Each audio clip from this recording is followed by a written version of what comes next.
Welcome back to the channel, everyone, and today we're going to talk about Disney, in particular Disney's financial performance and their strategy going forward. Let me start off with this disclaimer. Anything I say should not be taken as financial advice. I'm merely giving my opinion on something that I'm reading, and if you want to make any financial decision, you should do so in consultation with a financial advisor. That said, a few weeks back, I posted a video about Bob Iger and his defeat of Nelson Peltz. A lot of you took issue with this. However, Iger still won.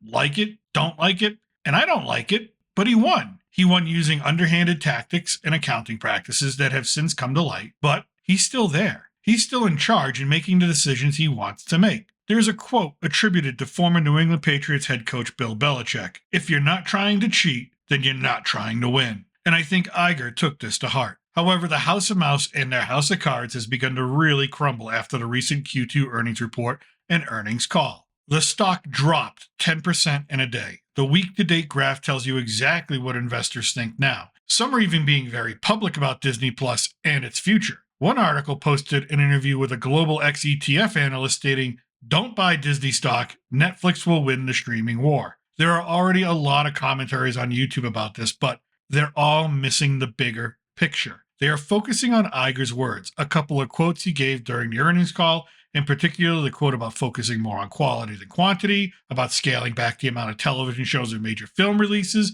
especially when it comes to Marvel. He's been saying this for a long time. The bigger picture is this.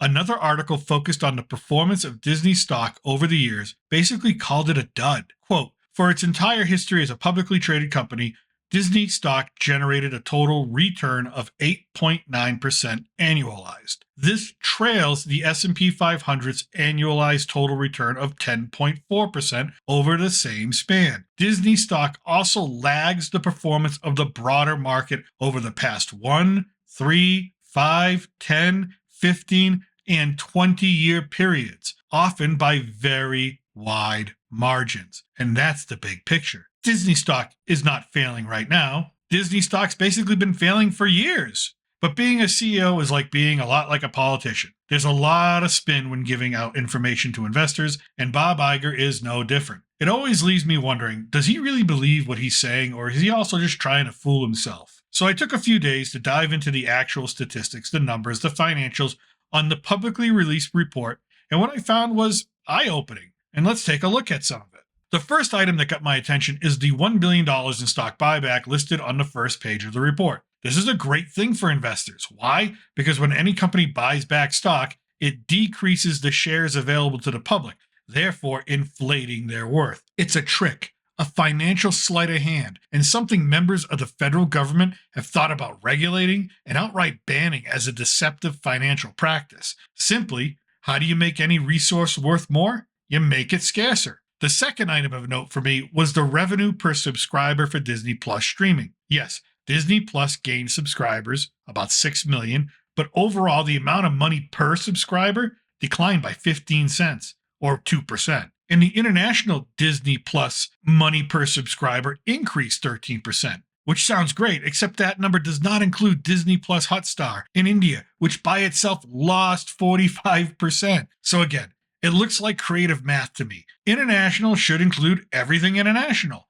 not just the numbers that make you look profitable, which is what this report seems to do. So it's more spin and more misdirection. The next item was the amount of revenue generated from major theatrical releases. Well, there were no real Disney major theatrical releases to compare to, especially last year we had Ant-Man and the Wasp: Quantumania during the same quarter, so revenue for that dropped 40% year over year for Disney. But according to Bob, it's okay. Deadpool is coming, as well as Inside Out 2, live-action Lion King prequel, Avatar 3. According to Iger, everything looks rosy. Now, a bright spot was the parks. How could it not be? They cut billions in costs, including firing thousands of everyday workers, and then increased pricing all around. So yes, visitors are paying more to go to Disney World and Disneyland, and the corporate execs are keeping more profits because they don't have to pay that many employees. It sounds rough, but hey, that's how they got there. The next item really kind of made me laugh. Nelson Peltz cost Disney a lot of money. So much so it needed to be listed as a financial loss in this quarter's report as a higher cost related to our proxy solicitation. $112 million to be exact. Most of that spent on fighting off Peltz's bid to secure a couple of seats on the board of directors. And oh yeah, don't forget inflation. Disney was not immune to that either, but cry me a river. A lot of people cannot afford groceries. So when Iger says inflation, I just kind of roll my eyes. And as I read the report, there was so much talk about ESPN and sports and the new streaming services offering live sports, but realistically, ESPN has been bleeding cash for Disney for a long time, and I don't see it turning around. Iger even got a pointed question about ESPN Plus subscribers and losing subscribers, and passed that question off to CFO Hugh Johnson, who did not address it in his vague, meandering answer. And finally, my last big takeaway from the report: no Star Wars.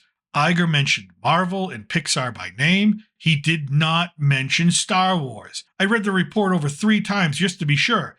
No Star Wars. Never mind what's in the report. What's not in the report could be the most telling item of all. No mention of the Acolyte series to come, no mention of the Rey Skywalker movie to come, no mention of any Star Wars projects to get investors excited. And it's easy to see why. The last actual financial reporting given by Forbes on Star Wars labeled it as an overall loss for Disney, and there was no way Iger was going to get caught up in the middle of that mess while trying to woo investment banks and analysts that actually give the stock its rating. But still, one of the most recognizable IPs, something that should allow you to basically print money if done right, and there's nothing. Nada. Zip. If I take anything away from the Q2 earnings call, it is this. If Disney Star Wars is not a part of the plan going forward for 2024 and 2025 in the mind of its CEO, it means even Bob Iger thinks Lucasfilm is in crisis mode. Now let's get back to Iger's quote about scaling back that everybody's been making so much noise about. Look, I think he believes that by reducing the amount of Marvel content, it'll make it more valuable. And the only thing that popped in my mind when I read this was Eddie Murphy. Yes, you heard me right, Eddie Murphy. Bob is using what I call the Eddie Murphy philosophy. If you're starving and somebody throw you a cracker, you're gonna be like this. God damn, that's the best cracker I've ate in my life. That ain't no regular cracker, was it? What was that, a saltine? God damn, that was delicious. That wasn't no saltine, no, that was the Ritz. That wasn't no Ritz. I said, God, that's the best cracker I've ate in my life. Have another one, please, one more.